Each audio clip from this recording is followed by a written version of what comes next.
Los lunes en Hoy por Hoy Guadiato, Diálogos.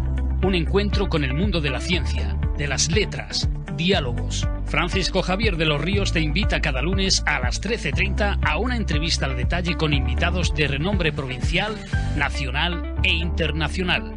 Diálogos, con la firma del profesor Francisco Javier de los Ríos.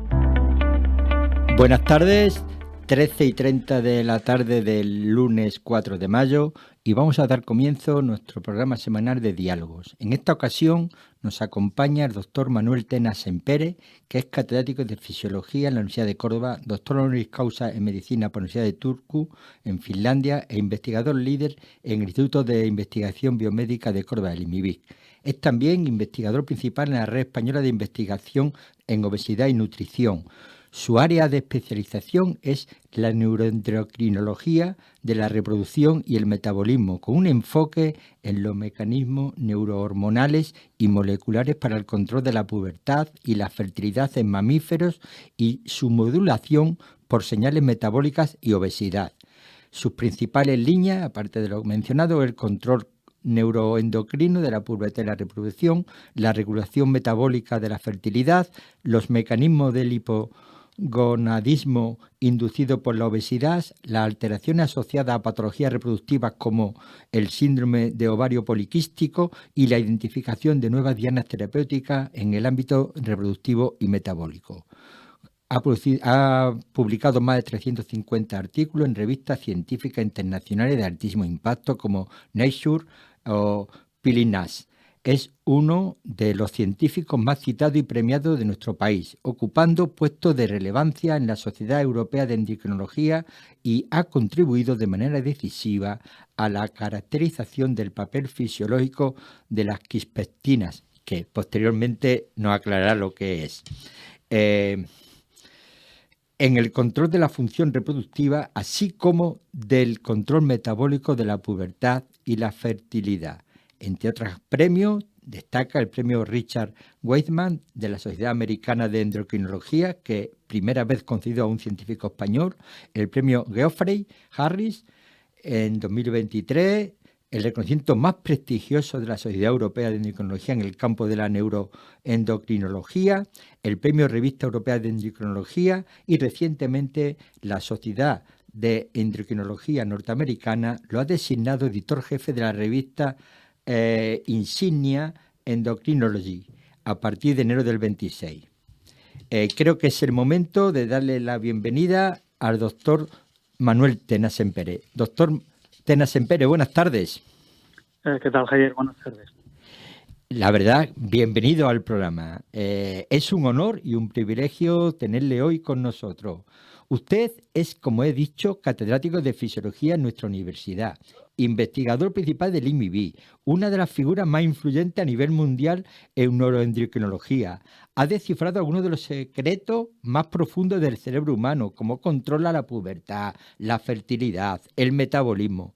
Su trabajo sobre las quispectinas han abierto puertas de la ciencia apenas comenzaba a entrever. La Sociedad Europea de Endocrinología, la Sociedad Americana y el Consejo Europeo de Investigaciones le han reconocido con sus galardones más prestigiosos. Pero, doctor Tena, aunque su trayectoria científica es internacional, hay un lugar especial en su historia más personal y me gusta hacer referencia a él. Es Peñarroya, Pueblo Nuevo, porque sus padres vinieron aquí una temporada siendo profesores del Instituto entonces de Enseñanza Media, actual Alto Guadiato. Y fue en este pueblo donde usted pasó sus primeros meses de vida, aunque supongo que no tendrá ningún recuerdo porque era un bebé. En cierto modo, Peñarroya estuvo en el principio de todo y hoy tenemos de vuelta en casa. Bienvenido nuevamente, doctor Tena. Sí, muchas gracias. Efectivamente, tengo esa vinculación que comentaba con Peñarroya en los primeros meses de mi vida, sí. Sí, es que fue una interacción cuando mandé el cartel, el difusor de su participación. Algunos de los que lo recibieron me hicieron referencia a sus padres. Entonces, cuando me enteré, no tenía esa noticia. Pero fue un honor saberlo.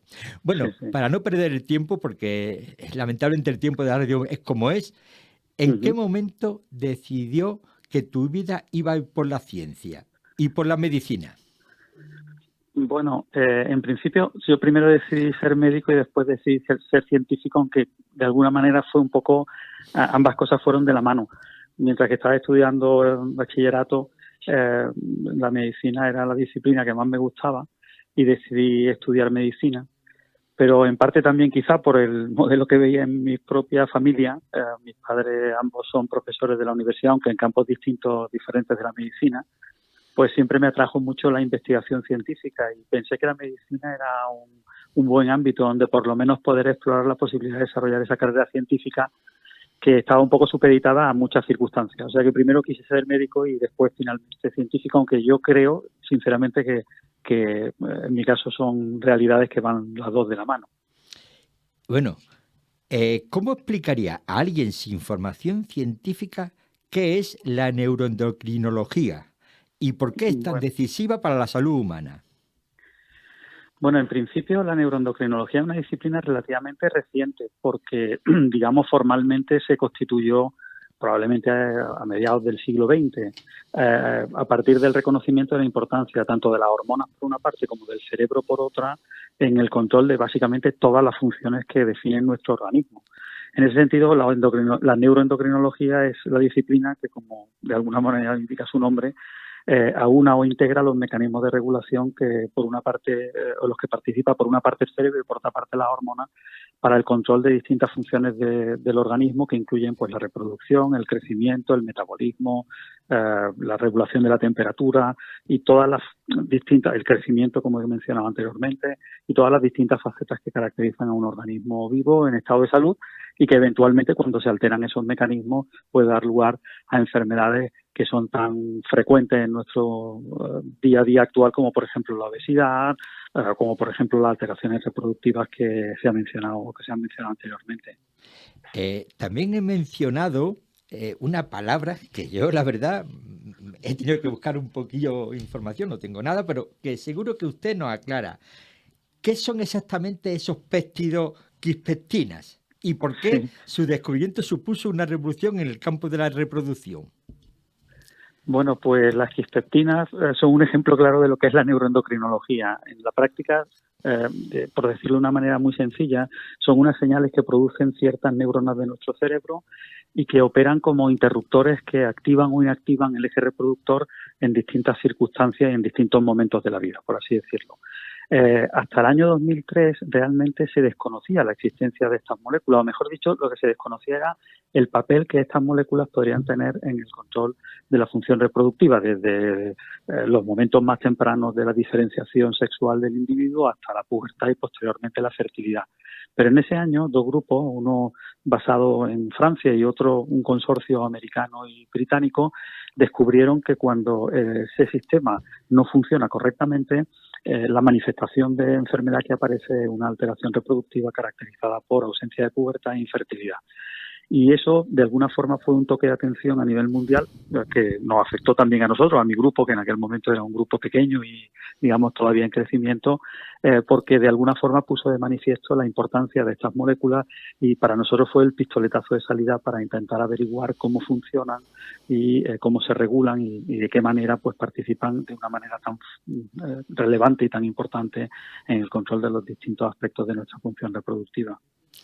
He estado leyendo que la pubertad es el mecanismo biológico más complejo del ser humano. ¿Eso es así y por qué? Bueno, o sea, hay muchos mecanismos complejísimos en el ser humano. La pubertad es uno de ellos. Probablemente la pubertad una algunas características que la hacen bastante particular y única, porque es un periodo donde se producen fenómenos muy diversos que van desde el crecimiento lineal del cuerpo hasta la adquisición de la función reproductiva, pero eso tiene que acoplarse también a un proceso madurativo desde el punto de vista psicológico, que es lo que al final determina que el individuo, una vez que pasa por la pubertad, adquiera de forma completa lo que llamamos el fenotipo o las características de un individuo adulto. De tal manera que durante un periodo relativamente breve de tiempo, que pueden ser de pocos años, el individuo, en este caso el niño o la niña, experimenta una serie de cambios muy, muy considerables que le hacen cambiar radicalmente y transformarse en un individuo que es bastante diferente de lo que era antes de desarrollar la pubertad, ¿no? Y eso, aunque pueda parecer también paradójico, pues está controlado por un número no muy numeroso, valga la redundancia, de poblaciones de neuronas en nuestro cerebro que interaccionan con otros órganos a través de hormonas y otras señales de ahí de nuevo la referencia a la neuroendocrinología, que hacen que esa maduración puberal pues tenga lugar de acuerdo a lo que serían los estándares de normalidad, porque si eso se altera, las consecuencias no solamente a corto plazo, sino a largo plazo pueden ser bastante considerables, y de ahí el interés de la pubertad y por qué está siendo activamente estudiada. Decir que es el mecanismo más complejo, bueno, quizás yo tengo un cierto sesgo en ese sentido porque me dedico a estudiarla, pero ciertamente es uno de los mecanismos, yo diría, probablemente más fascinantes en cualquier caso, que experimentan no solamente los seres humanos, sino muchos seres vivos, y que por tanto merece la pena de ser estudiado. Y una pregunta. Yo tengo la percepción que cada día se va adelantando la edad de inicio de la pubertad. No sé si es percepción mía o es una realidad. Y si es realidad, ¿a qué se debe? Bueno, yo creo que los estudios epidemiológicos nos permiten decir que es una realidad. O sea, durante una buena parte del siglo XX se produjo, y eso está perfectamente constatado, un adelanto muy considerable de la edad de pubertad que se asoció fundamentalmente a la mejora de las condiciones de vida, condiciones de nutrición, etcétera, de las distintas poblaciones y de los distintos países, ¿no? Que hicieron que tanto niñas como niños empezaran la pubertad antes, fundamentalmente porque con anterioridad las condiciones higiénicas, nutricionales, sanitarias eran más adversas. Pero a partir de la década de los 60 o 70, digamos, ese proceso de avance de la pubertad debido a las condiciones higiénicas y de estado de salud general de la población se estabilizó, y lo que estamos viendo ahora es una especie de reactivación de ese fenómeno, en función del cual efectivamente no es una percepción, o sea, está sustentado en datos epidemiológicos y clínicos. Parece que se está produciendo una reactivación, especialmente en las últimas 3 décadas o 2 décadas, de la edad de inicio de la maduración puberal. Esto se ha demostrado especialmente en niñas. En niños hay más debate sobre cuáles son las tendencias reales, pero particularmente en niñas se ha constatado que la edad del inicio de la maduración puberal, no necesariamente la primera menstruación, sino incluso lo que sucede antes, el inicio del desarrollo mamario, que de alguna forma nos pone sobre aviso de que ya se está iniciando la maduración puberal, se está produciendo de forma más anticipada, incluso dentro de los rangos que no son de enfermedad, pero digamos es un fenómeno interesante y en cierto modo preocupante que se está produciendo en distintos países, incluidos áreas de Europa. Uno de los grandes problemas que lo oímos continuamente por la televisión, que casi se puede tratar como una epidemia, es la obesidad infantil. ¿Tiene alguna relación esa obesidad infantil con el adelanto de la pubertad? Sí, efectivamente. O sea, en ese sentido también existen estudios clínicos muy sólidos que demuestran que, particularmente en niñas, la mayor frecuencia de obesidad infantil está conduciendo probablemente a uno de los principales, pero probablemente tampoco el único, pero sí uno de los principales factores responsables de esa aceleración en la edad de inicio de la maduración puberal. Esto también se ha demostrado en modelos experimentales como los que nosotros utilizamos en el laboratorio. De hecho, varios de nuestros proyectos de investigación están dirigidos a entender exactamente por qué ese inicio temprano de la obesidad se asocia a una aceleración de la maduración. Perdón, ese inicio temprano de la obesidad sí se asocia a una aceleración de la maduración puberal. Lo cual, como antes decía, es interesante por sí mismo porque de alguna forma está propiciando un adelantamiento de la maduración de los niños y de las niñas, especialmente en el caso de las niñas, bien documentado, pero también porque esa alteración en la edad normal de pubertad puede tener consecuencias adversas a largo plazo, que también se han puesto de manifiesto en algunos estudios de carácter clínico, de tal manera que, bueno, esa perturbación en la edad de pubertad pues se ha asociado a una serie de efectos adversos para la salud a largo plazo que también estamos intentando comprender cómo se están produciendo. ¿Cómo afecta los disruptores endocrinos, los plásticos, químicos, ambientales, etcétera, a la salud hormonal? Bueno, pues también es una pregunta muy muy pertinente y muy, de alguna manera, muy apropiada, en el sentido de que como consecuencia de la presencia, yo diría que progresivamente creciente, pero en número elevadísimo, de multitud de compuestos externos en forma de disruptores endocrinos que están presentes en plásticos, están presentes en pinturas, están presentes en aditivos, están presentes en cosméticos, en jabones, etcétera, pues se ha documentado que esas sustancias son capaces de alguna manera de interferir con la comunicación normal que nuestras hormonas establecen con el cerebro y otras partes de nuestro organismo para producir una alteración de esa señalización hormonal. Dicho de otra manera, la exposición a esos compuestos ambientales lo que hace es que interrumpe o altera cómo nuestro cuerpo se comunica en sus distintos componentes a través de hormonas, produciendo en algunos casos, digamos, la mimetización, o sea, activación de una determinada ruta, pero en otros casos el bloqueo de la misma, ¿no? Y eso, desde los años 90, se ha constatado que puede tener efectos adversos o indeseables sobre el estado de salud, no solamente de la población humana, sino también de poblaciones animales en el mundo natural, etcétera, y ha sido objeto de investigaciones bastante activas. De hecho, nosotros mismos participamos ahora en un proyecto europeo que está relacionado precisamente con la caracterización de los mecanismos de acción de algunos compuestos con actividad disruptora endocrina sobre los centros de control del eje reproductor. Y por conectarlo con la pregunta previa, en efecto, también se ha postulado que del mismo modo que la obesidad infantil podría contribuir a esa epidemia, ¿no?, de aceleración de la obesidad, de aceleración de la pubertad, pues también se piensa que la exposición a disruptores endocrinos puede tener algo que ver, o puede tener mucho que ver con las alteraciones de la edad de pubertad que se están detectando en niños y niñas en distintas partes del mundo. Es decir, que lo que nuestro entorno cotidiano, lo que comemos, cómo dormimos, el estrés, los químicos que nos rodean, ¿está reprogramando silenciosamente nuestra biología y principalmente reproductiva?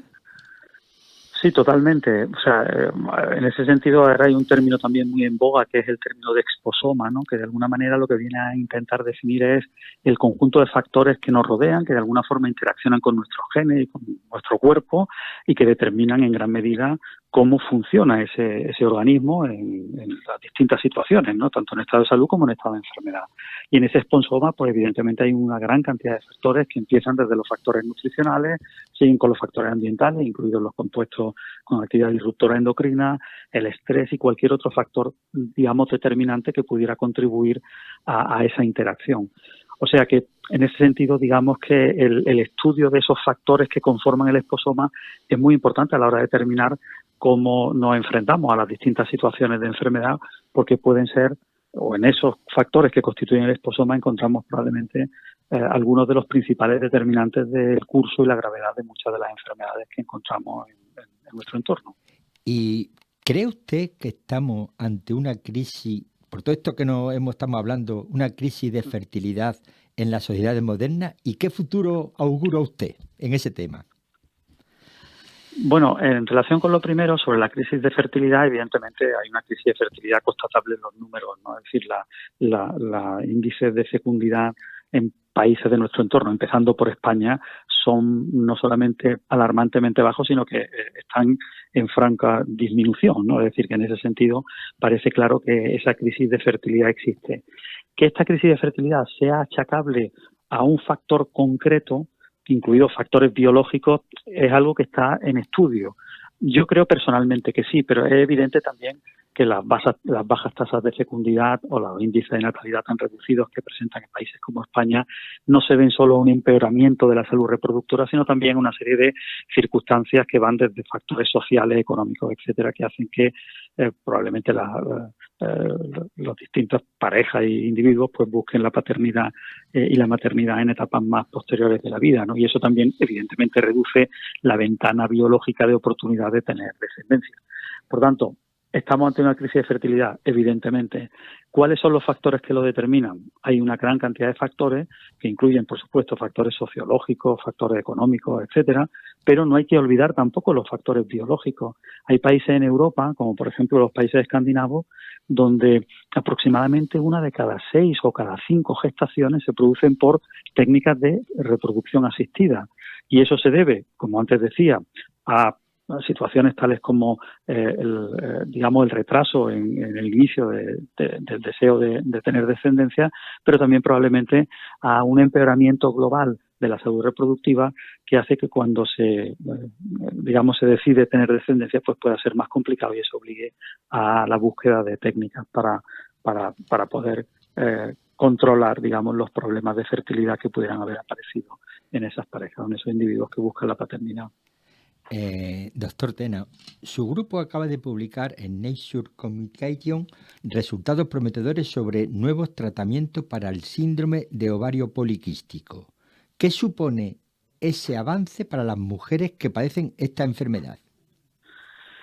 Bueno, efectivamente sí. Hace un año aproximadamente nuestro grupo de investigación publicó en esta revista Nature Communications datos preclínicos, es decir, que todavía son datos, digamos, que están testados en modelos animales de este síndrome de ovario poliquístico, las nuevas opciones, acerca de nuevas opciones terapéuticas para el tratamiento de las alteraciones tanto reproductivas como metabólicas del síndrome de ovario poliquístico.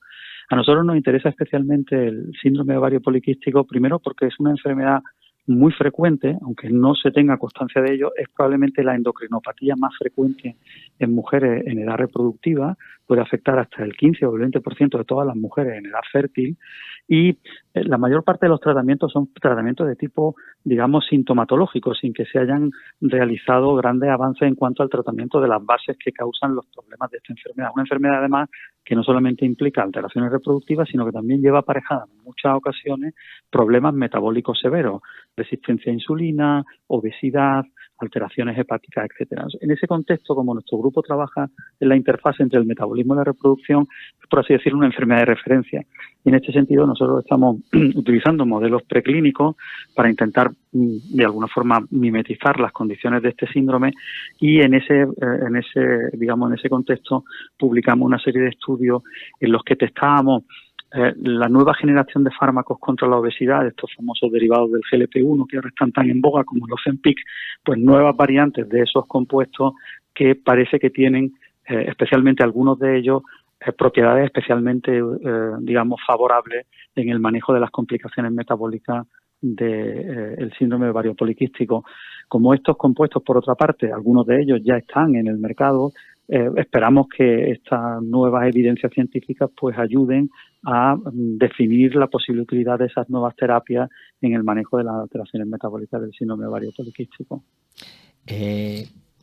¿Se podrá en el futuro tratar ese problema que, cuando sea clínico, claro, cuando sea social, no, de la infertilidad, simplemente reprogramando señales cerebrales?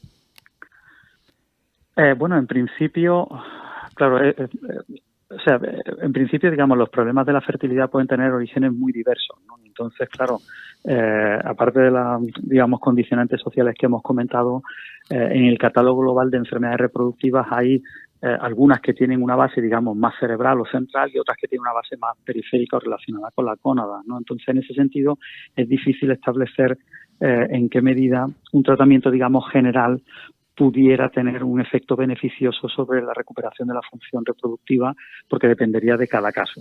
En cualquier caso, sí que se han demostrado, y de hecho existen estudios, o sea, no solo estudios, sino, digamos, la práctica clínica, que ciertos señales cerebrales, como el llamado GNRH, son factores que pueden utilizarse, de hecho se utilizan de manera cotidiana en el control de la fertilidad o la promoción de la fertilidad en determinados tratamientos de reproducción asistida. En ese contexto, aunque todavía no se ha institucionalizado, por así decirlo, su utilización en el ámbito clínico, las quispeptinas podrían ser también, digamos, variantes o alternativas a la utilización de este péptido GNRH en la promoción de la fertilidad. Pero, como decía, dependería o sería necesario analizar un poco caso a caso para ver en qué situación estos factores cerebrales son determinantes y en qué otras se hacen necesarios otros tratamientos dirigidos a la activación directa de las gónadas o incluso, como sucede en ciertas técnicas de reproducción asistida, a intervenciones más invasivas para permitir la fertilización del óvulo. El Consejo Europeo de Investigación, el ERC, ha financiado con 2,5 millones de euros un proyecto sobre obesidad y pubertad que se centra en el estudio de los circuitos cerebrales del hipotálamo y la neurona productora de quispeptina. ¿Qué se pretende conseguir en ese proyecto? Bueno, este proyecto de ERC que obtuvimos hace aproximadamente un par de años, 2 años y medio ya, está relacionado con ese problema que anteriormente se mencionaba sobre la conexión entre obesidad infantil y aceleración puberal. Como decía, a nosotros nos intriga particularmente cuáles son los mecanismos que pensamos que se organizan en el hipotálamo y en los que participan activamente las neuronas productoras de X-peptina, por los cuales esa obesidad de inicio temprano produce una aceleración puberal. Y concretamente este proyecto va dirigido a eso. Es un proyecto eminentemente preclínico, de nuevo, en el que utilizamos modelos que nos permiten diseccionar con mucha precisión en un entorno, digamos que fisiológico, cuál es el papel de esas neuronas y cómo se alteran en situaciones de obesidad de inicio temprano. De alguna manera pretendemos un poco resolver la duda científica acerca del mecanismo implicado en esa aceleración puberal gracias al desarrollo de este tipo de esta serie de estudios en el contexto del proyecto RC.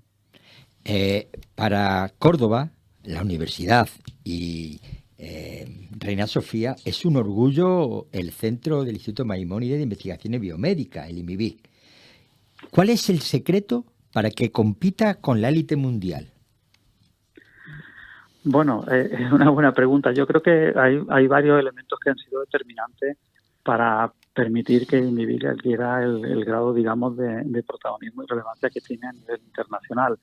De una parte, evidentemente, yo creo que hubo una magnífica planificación en los inicios, en los que se identificaron fortalezas del entorno de la universidad y el Hospital Reina Sofía para identificar áreas con potencial de crecimiento en torno a las que vertebrar el instituto. Y ahí pues me quiero acordar de figuras un poco pioneras, ¿no? O padres fundadores, si queremos, ¿no? Como el profesor Enrique Aguilar Benítez de Lugo, que además yo tuve la suerte de que fue mi mentor, o el profesor Francisco Pérez Jiménez, que fue además el primer director científico del IMIBIC, con el que yo también tuve el placer de trabajar mano a mano durante mi etapa como su director científico posteriormente. Yo creo que ilustran de alguna forma que cuando se planifica bien, los resultados terminan llegando, pero la planificación no es suficiente.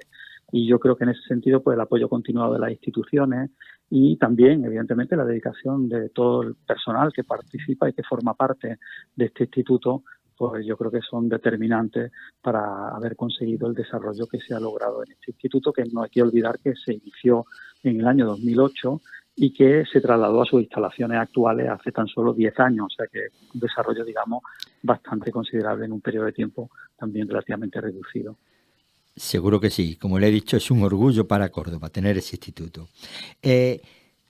Doctor Tena, ¿cuál considera que ha sido su contribución científica más relevante hasta la fecha? Bueno, esa es una buena pregunta porque es siempre difícil. Normalmente, siempre hay momentos, digamos, puntuales tipo eureka, ¿no? Sí. Pero en general, yo creo que, al menos yo lo veo así, normalmente las contribuciones suelen ser, digamos, el resultado de un proceso acumulativo de observaciones que te permiten generar resultados que van integrando para formar, de alguna forma, hipótesis o teorías, ¿no? En ese sentido, yo creo que una de las contribuciones más importantes de nuestro grupo probablemente está relacionada precisamente con la definición de mecanismos implicados en esa interacción entre el metabolismo y la reproducción, que pueden explicar, pensamos, a largo plazo, por qué se están produciendo las alteraciones puberales y de la fertilidad que tienen lugar en nuestra sociedad y que muchas de ellas pensamos están asociadas a alteraciones metabólicas como la obesidad o alguna otra perturbación de tipo endocrino y metabólico. Doctor Tena, es una auténtica pena. Nos quedan 2 minutos y poco más. Se me ha hecho muy corto y además, viendo el potencial que tenía su conversación, tenía muchas preguntas preparadas que no me han dado tiempo a hacer ni la mitad. Yo, en estos casos, lo único que puedo hacer es lanzarle el guante. Y si usted acepta el reto, que vuelva a participar, aunque ya tendrá que ser en la 7ª temporada. Perfecto, por mi parte totalmente encantado de participar en futuras temporadas. Además aprovecho para felicitarte por esta iniciativa que me parece muy, muy interesante. Muchas gracias. Muchas gracias a vosotros, que sois lo que hacéis grande el programa. Y bueno, nos despedimos hasta el lunes 18, que participará David Galadi Enríquez. David Galadi Enríquez es un astrofísico residente en el Observatorio de Calar Alto.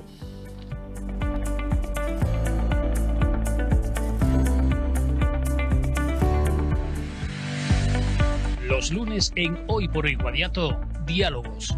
Un encuentro con el mundo de la ciencia, de las letras. Diálogos. Francisco Javier de los Ríos te invita cada lunes a las 13:30 a una entrevista al detalle con invitados de renombre provincial, nacional e internacional. Diálogos, con la firma del profesor Francisco Javier de los Ríos.